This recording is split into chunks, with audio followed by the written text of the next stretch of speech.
Ya Bang Jupiter, bagaimana komentarnya terkait terpilihnya Ariza dalam pemilihan Wagub hari ini, Bang? Ya, pertama-tama saya secara pribadi ingin mengucapkan selamat kepada saudara Bang Rija Patria.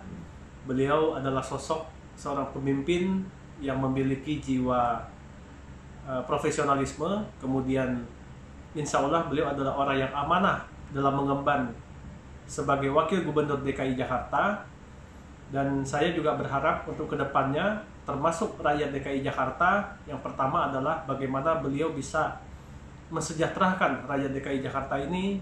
Kemudian yang kedua adalah bagaimana bisa membangun dan mewujudkan rencana program pembangunan daerah melalui manajemen tata kelola, yaitu bagaimana membuat anggaran itu lebih efisien.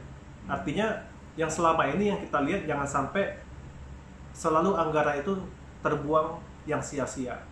Nah, kemudian juga saya berharap penuh bahwa Bang Rija Patria ini bisa bekerja sama dengan Pak Gubernur, yaitu Pak Anies Baswedan, dan juga bisa memantau dan melakukan evaluasi terhadap SKPD, yaitu program-program Satuan Kerja Perangkat Daerah, yang biasanya setiap tahun akan diusulkan melalui RPJMD ke Dewan Perwakilan Rakyat Daerah. Nah, saya juga berharap bahwa yang terakhir, Bang Rija Patria bisa melakukan sebuah terobosan, sebuah reformasi dalam hal birokrasi yang tidak berbelit-belit. Mudah-mudahan dalam 100 hari ke depan ini, beliau bisa memberikan sebuah terobosan yang baru yang memang berdampak untuk masyarakat, khususnya di DKI Jakarta ini. Ya Bang, saat ini kan seperti kita ketahui Bang, bahwa sedang ada pandemi COVID-19 nih Bang. Nah, harapannya Bang setelah masuknya Ariza ini, penanganan di DKI seperti apa Bang? Nah, memang dengan kita sangat melihat bahwa bahaya wabah pandemi virus corona ini dengan COVID-19, dengan adanya Bang Rija Patria ini sebagai Wakil Gubernur tentu juga bisa mengambil langkah-langkah dan tugas Gubernur yang selama ini memang Pak Gubernur melakukan dengan sesuatu dengan sendiri. Nah, banyak hal yang bisa dilakukan oleh Wakil Gubernur, terutama dalam fungsi pada saat memanajemen dalam hal terkait dengan dinas kesehatan, kemudian dinas sosial, bahkan beliau harus turun langsung untuk memastikan langkah-langkah yang diambil oleh dinas kesehatan, termasuk bantuan-bantuan yang dilakukan oleh dinas kesehatan itu harus berjalan dengan baik. Dan juga dinas kesehatan selama ini memang sudah bekerja dengan sungguh-sungguh. Kemudian juga Wakil Gubernur harus cakap dalam fungsi controlling tadi, bagaimana kerjasama dan memastikan program itu bisa berjalan semestinya.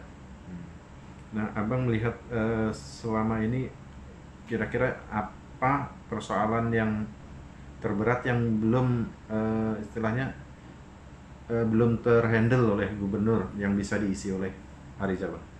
Yang belum terhandle itu saya kira cukup banyak juga ya, dalam arti misalnya dalam memastikan dalam proses pemberian bantuan misalnya. Kemarin dilakukan oleh PD Pasar Jaya. Nah, kemudian di situ dalam hal pengaturan program-program yang diajukan oleh, kemudian yang dilakukan oleh PD Pasar Jaya, kemudian oleh Food Station. Nah, di situ menurut saya masih banyak hal yang dalam arti sebuah situasi yang menurut saya masih banyak yang sangat berantakan. Jadi mungkin juga selama ini Pak Gubernur hanya sendirian, banyak hal yang harus dia tangani. Dengan adanya Wakil Gubernur ini, saya yakin persoalan-persoalan kedepannya bisa mudah teratasi. Termasuk ini ya Bang ya, persoalan yang belum kunjung tuntas ya, seperti macet, banjir ya Bang ya? Ya, macet, banjir, terutama banjir karena memang bahkan nanti di penghujung akhir tahun ini di bulan Desember kita akan masuk lagi musim hujan. Nah, itu bagaimana langkah-langkahnya, dan persoalan ini harus segera teratasi. Jangan sampai setiap kali hujan Jakarta banjir dan tidak meminimalisir banjir itu dan terus terjadi gitu. Makanya kita dari DPRD segera mengambil keputusan dalam pemilihan wakil gubernur tadi, acara tadi, sehingga wakil gubernur ini bisa segera melaksanakan tugas-tugas dan membantu pekerjaan gubernur DKI Jakarta. Nah ini kan masih ini udah terpilih nih, tapi masih ada satu step lagi nih, pelantikan. Nah itu berharapnya kapan Bang pelantikannya biar cepat bisa kerja? Nah, kami akan memberikan laporan terkait dengan pengukuhan dan proses pemilihan tadi kepada memberikan laporan kepada Pak Presiden yang disampaikan melalui Menteri Dalam Negeri. Nah, setelah ada jawaban dari Menteri Dalam Negeri, dalam secepat kita akan jadwalkan untuk pelantikan Wakil Gubernur DKI Jakarta. Paling cepat kapan sih Bang? Ya, insya Allah mungkin bisa di minggu depan. Oh langsung Minggu depan. Siap. Oke, terima kasih Bang Jupiter ya.